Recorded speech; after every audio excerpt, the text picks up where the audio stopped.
You got it. Way to go, Gene. Beautiful. We're live. Hey, I've started recording. Okay, beautiful. With that, I'd like to call the meeting to order. I don't believe we have any other public comments. Nobody else is on. Beautiful. Number 3, approval of minutes of the meetings. I don't know if everyone had a chance to review the minutes. Would anyone like to make a motion? I'd like to make a motion that we adopt the minutes for that meeting, yes. Do we have a second? I'll second. All in favor? Aye. Aye, unanimous. Number 4, architect's update. We Thank switched you, up the Mr. order. Chair. I switched up the order for this meeting. It's the invoice packet. And, Oh, I'm sorry. I'm yep. looking at I got the wrong agenda here. I pulled a fast one on you, Graham. Okay. Sure. Invoice meeting. Okay. Share my screen here. Okay. So a couple of invoices for this packet. We have BVH, our commissioning agent, Colliers, Davidson Environmental, who is the third party the Wetlands Commission procured to do their third party review. Martha Kalina, who's the town legal counsel, Hearst Media, 2 invoices for them for the RFPs that we'll be looking at here shortly, the advertisement for those. SEMA, who is our geothermal testing agent. They've done their drilling and the test reports and got all the closeout documents, and so that's closed now. That's been reviewed by the design team and Kohler Ronan, so we're good to move forward after those test wells, which were successful. And then the town of Madison for staffing built to the project for a total of $51,805.32. Does anyone have any questions, comments?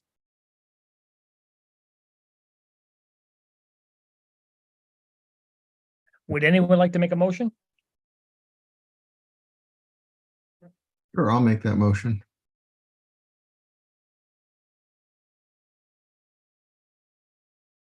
Do we have a second? I'll second. Any discussion? No, I'm just curious, Adam, was the conductivity good? Yes, Kohler Ronan didn't have any issues with the Yeah, values, so we're good to, that's with great. their design, we're good to move forward with that. Terrific. Yeah, did I hear that we might try to take advantage of maybe reduce a little bit potentially? Yeah, I know they're looking to see if there's a way to sharpen the pencil on a well or two, so they're Well, just finishing up keep- the calcs now. Just keep in mind that the efficiency of the overall system is dependent on the wells, and that keeping them in, unless we're just utterly desperate, will help us for the next 50 years with efficiency. The more the merrier on these things. They'll sharpen it a little bit. Sure. No, I mean, I understand. I'm not trying to be unreasonable, but the Yeah, system yeah. will be operational for many, many, many, many years. And 3 or 4% differential on, the number of wells over the course of 50 years is enormous. Point well taken, Woody. I wouldn't expect anything less of you to making that comment. So I didn't want to disappoint you. got it. I believe so. I think you made a motion. Okay, we have a second. All in favor? Aye. Aye. Aye. Thanks, George. Now we're moving to the architect's update. Thank you, Mr. Chair, members of the committee. Not quite. We're getting ready to the Sorry. third party review. I'm just I'll itching. get there. I'll get there sooner or later. You're building some anticipation, Justin. Great. Go ahead. So the aforementioned RFPs that are on the street for third party reviewers procured by this side of the townhouse. Essentially, there was a third party code review that does the overall main building package review. And they basically they do their thorough review and they submit their comments for building code and fire life safety items. And that goes in conjunction with the building officials review, and that formulates the basis for the town sign off on code compliance of the design. And then in addition to just the overall code review, as part of that RFP, there was also a review for playground design incorporated in that. So that's one RFP that was put out, and then the second one is for an independent structural review. Obviously, Tecton has their licensed structural engineer that puts the design together, but in the same way that the overall code review is performed, the structural review is done as well.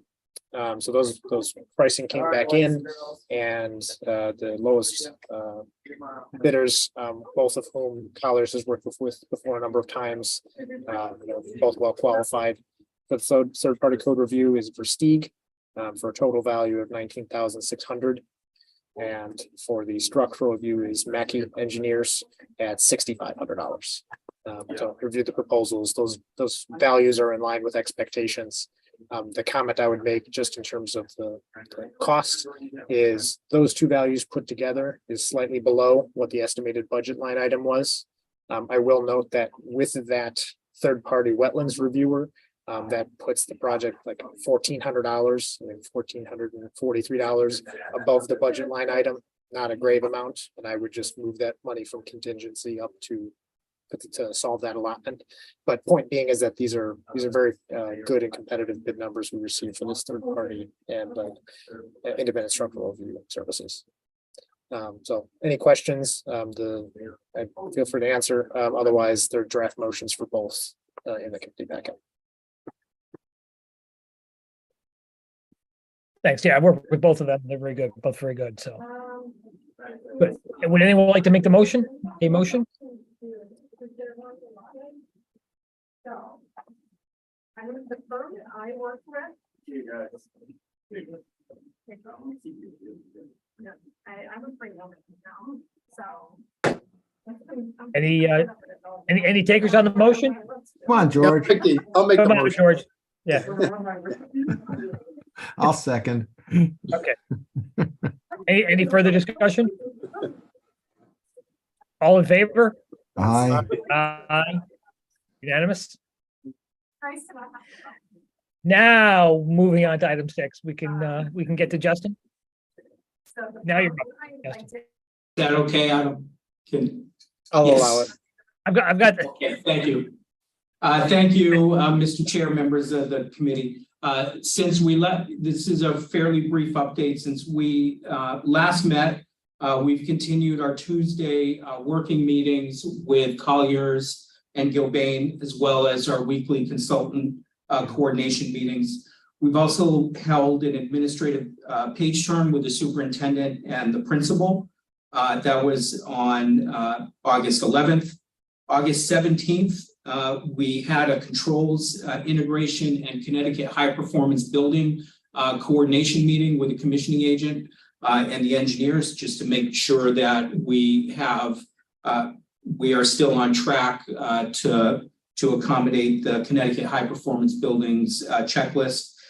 We also had a flood management certification preliminary review meeting with the state.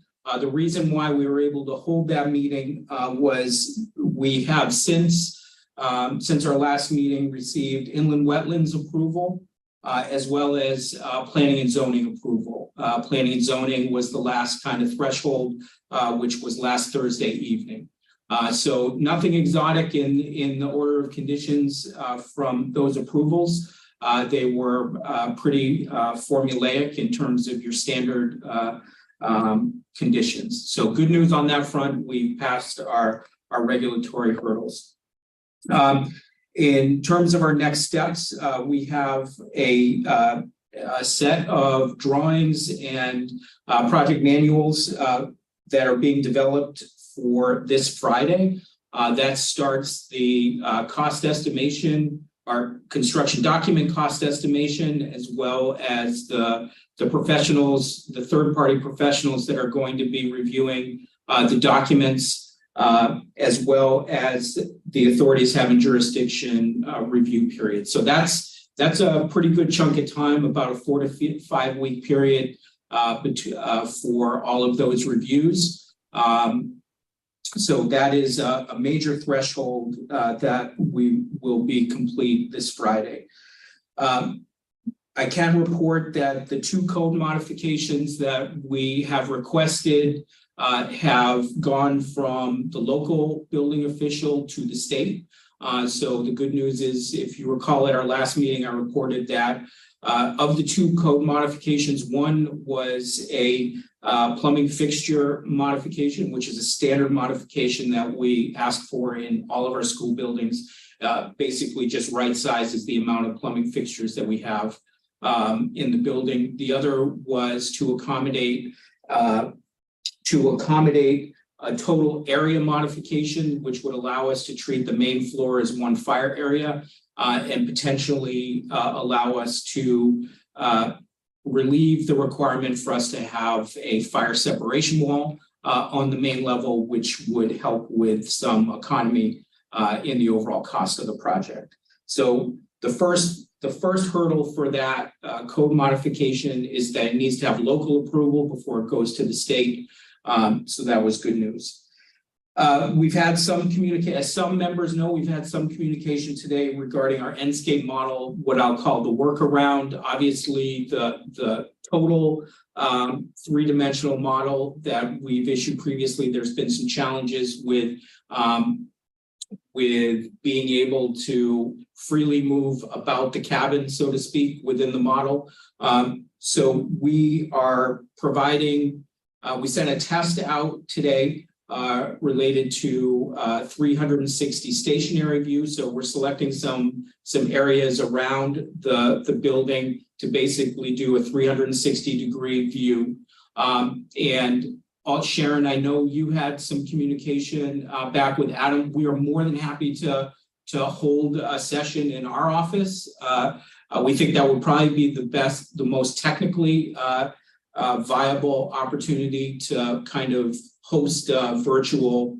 We'll put it up on our screen. We'll get some coffee and we can host a virtual walkthrough in our office if that is the pleasure of other members of the building committee as well. So the short answer is that we think we got a good solution to be able to distribute a number of links so that you can at least have a 360 panorama of the special locations of the building. And it appears that part of our difficulty is doing the full 3-dimensional walkthrough either virtually or through a file distribution. We're more than happy to follow up in our office if that's the pleasure of the building committee. So with that, it's pretty straightforward. I mean, I was really happy how quickly it loaded. It was I don't even think it was a second, and moving around was easy, and I had no difficulty with it at all. So I think that's a great solution, and I appreciate it very much. Okay. So what we can go ahead, Sharon. I think the stationary ones that are 360 are nice, yes, and that's a great way for us to see all the areas. I would like to walk through it though and see the 3D, even if it's I'm the only one coming up. I'll come up and I'll drive if anybody else wants to go. I'd like to see that actually. Okay. So would you like to? I don't know how we would do this, but totally available. If you want to select a couple dates or days and times, we can choose one. Does anybody else want to go? Yeah, I might join you, Sharon. Okay, why don't we'll talk offline. Whoever wants to go can reach out to me and tell me some dates, and then I'll work with Justin to figure out a time, and I'll drive everybody up. I don't care. So. Sure, sounds good. Are you catering it, Justin, or is this a? We'll cater it, of course. Justin's gonna cook. Well, Bill Well, brought Graham's the in now. pastries to the neighbor. Bill McMinn brought the pastries to the neighborhood meeting, so I think we need to up our game a little bit. So those were cannolis, if I'm not mistaken, Bill. So. Those are special cannolis, I believe, Bill. They were like Yes. super cannolis or something.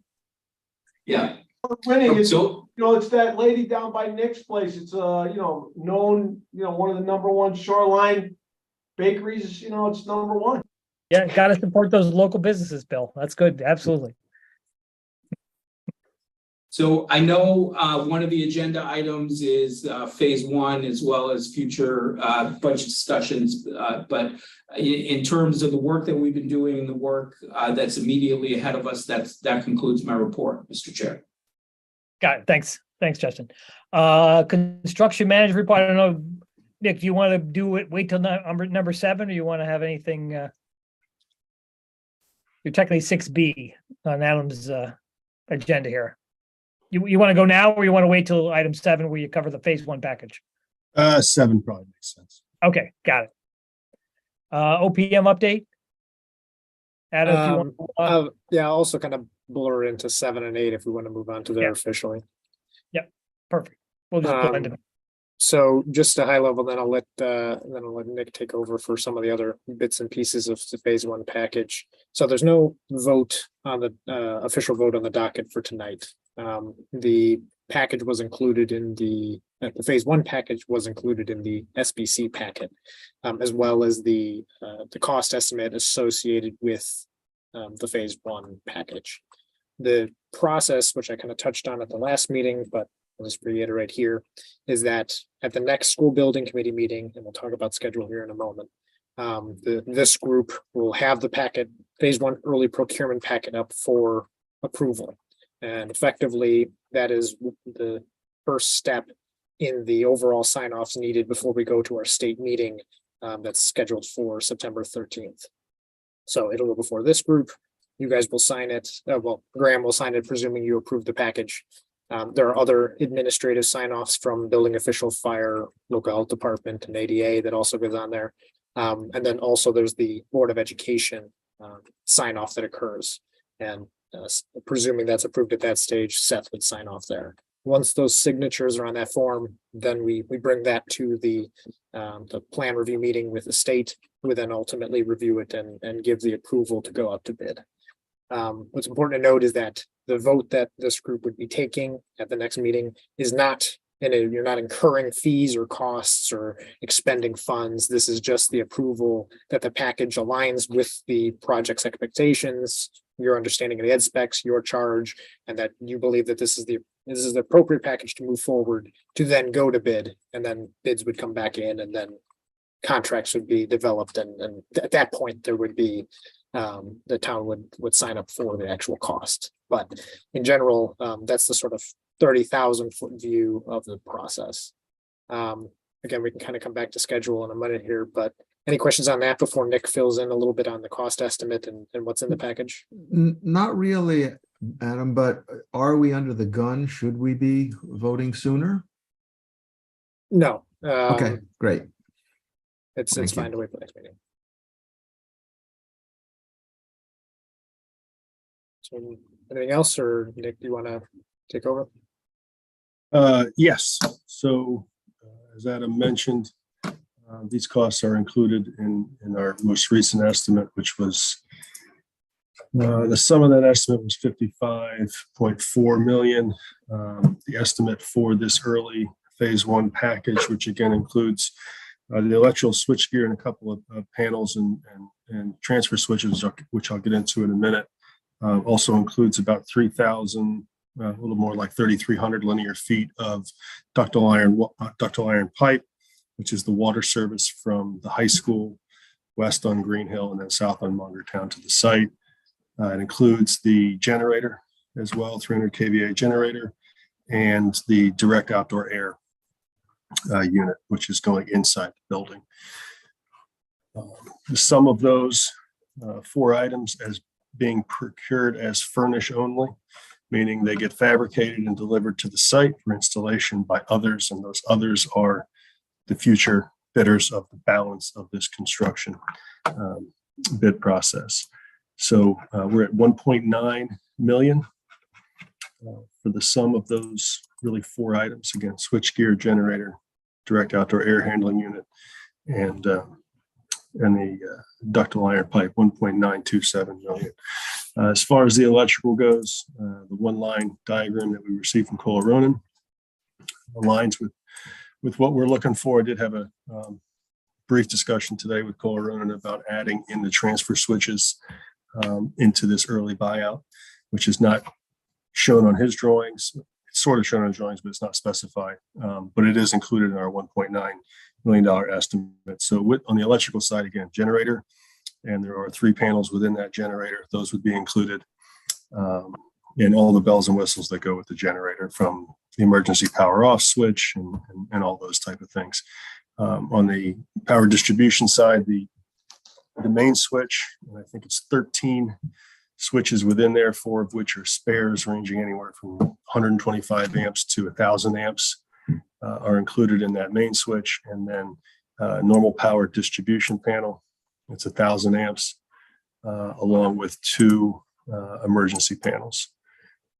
In addition to that are the 2 transfer switches that I mentioned a moment ago, that I'd like to get those included as well.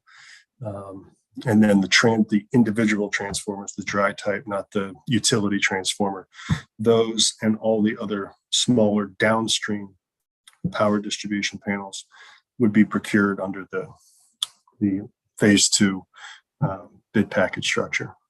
So again, these are furnish only. The electrical switchgear will get tested. Coordinations will get tested as part of the early procurement, and the coordination study is also part of the early procurement. Warranties get transferred, I think, as I mentioned previously, to the installer. That's something we've done in the past and without many issues as it relates to the warranties. So any questions on that? We went back and forth on whether or not to buy all the panels with this package. After talking to a few different electricians, over the past few months, they just felt that it would probably be a more attractive bid if it just included the more critical components and the longer lead components, as opposed to a half dozen 150 amp panels. So in addition to all the other smaller distribution panels. So any questions? I know we're potentially hoping to get some IRA funding from this using some kind of Buy American. Do you think, is any of this equipment Buy American? Do we have any clauses in that, or do we need to? It's a good question. It is specified in Kohler Ronan's documents to adhere to the Buy American, which is, I think, is something that you guys had kicked around early on in the design phase to try and achieve those rebates through the Inflation Reduction Act. I'm assuming that what was specified aligns with that. We can follow up with Kohler Ronan, but to Nick's point, that particularly for the DOAS unit as a function of the HVAC system, that was brought up early on, and I believe only the VAVs or the VRFs or whatever, those were the only component where there wasn't really an American option, because all the manufacturers were overseas. So every other component, as I recall from my conversation with Craig and Justin's conversation with Craig and all that, was to include that in the specification as a requirement. But we can double check just to make sure. Let's circle back. Yeah. Okay, that makes sense. Yeah, that jives with what I've heard. And do you know what the basis of the design for the DOAS unit is offhand? Yeah, it's train. Okay. And then Square D and Schneider, Square D / Schneider for the switchgear. And then the other things I would just to sprinkle some additional items on there, like Nick was talking about, the kind of sized each component of the package to a sort of a demarcation line that made sense. So it wasn't, wasn't just buying, strictly the generator and then having it sit there and do nothing while they wait for other panels to come in. It was a nice package to align with construction sequencing. The one other thing, Nick, was in terms of the dollar values for this estimate as compared to DD estimate. Are we still on track in terms of the relative costs for this equipment back then and this equipment now? Is that about the same? Yes, sir. I intended to mention that. Yes, we're in line with the cost from the DD estimate.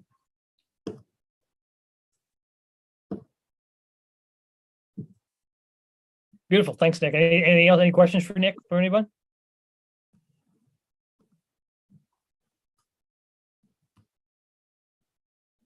Yeah, so I think Adam, you're going to talk about some more detail on schedule. Yes, so now, so number 8 on the agenda is the future meeting schedule. So I'll just bring up our handy dandy calendar map here. So obviously tonight we've gotten through the items we needed to for this meeting. Coming at the end of the week, as Justin mentioned, well, the phase 2 package. We do have Board of Education tomorrow night, at which point this phase 1 package will get mentioned. There won't be any action on phase 1, but tomorrow night for Board of Education, and I don't know if Seth wants to elaborate more, but basically there'll be the discussion and voting on some of the value engineering that was discussed at the DD phase, and opining on the Board of Education's stances on some of the scopes and ed specs and things of that nature. Seth, did I get that all correct? Yeah, that's my understanding. We have a special meeting of the facilities committee that we added in the afternoon to try and prepare for that, so it can go off smoothly. And then I believe you're going to be contributing during the meeting to kind of fill us in more detail. And I'm not sure entirely yet until after the facilities meeting what we're going to be voting on versus what we're just going to discuss on the record. But that's generally the gist of it. So thank you. On the 28th, First Selectwoman Peggy Lyons has asked for a brief discussion about the overall project and the budget and the 3.5 million versus 2.4 million and how the project might proceed. And then for this group, the next regularly scheduled meeting is the day after Labor Day on September 5th.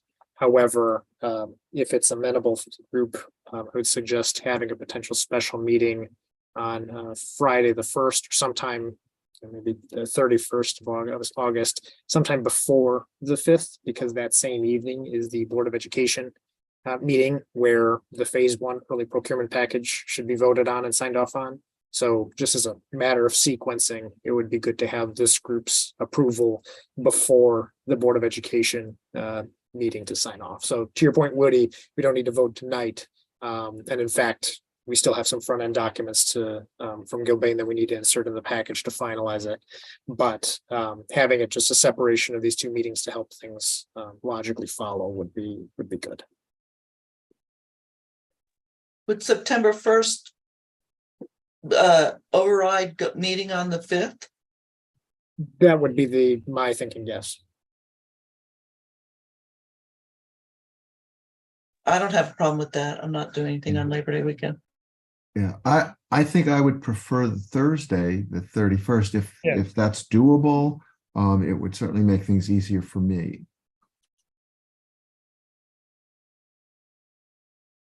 That works for me too, either one.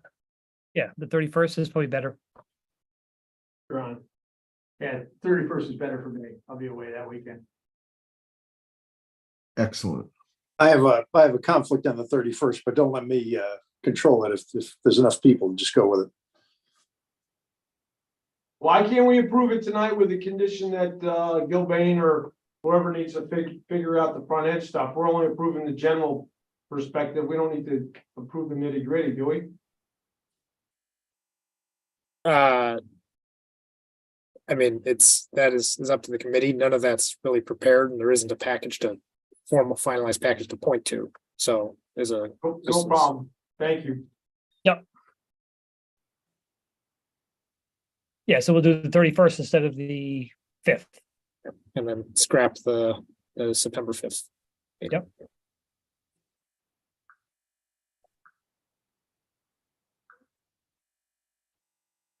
And that's all I had on the just the next schedule, and on the meeting on the 31st, we can go over sort of the next steps as we kind of move along. Perfect. Thanks, Adam. Number 9, public comment. Seth and Katie, you're no longer public. You are part of the team. Does anything you want to contribute or any comments you had? I'm good for now. Thank you very much. Same Thanks, here. Thank you. Great. Excellent.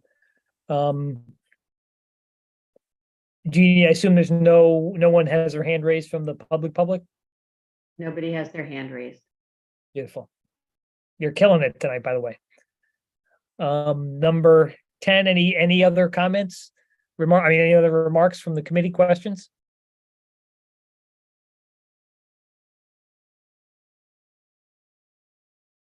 Great, we're flying. Adjournment, anyone want to make a motion to adjourn? I'll make a motion. Thank you, Sharon. Do we have a second? Second. George, seconded. All in favor? Aye. Aye.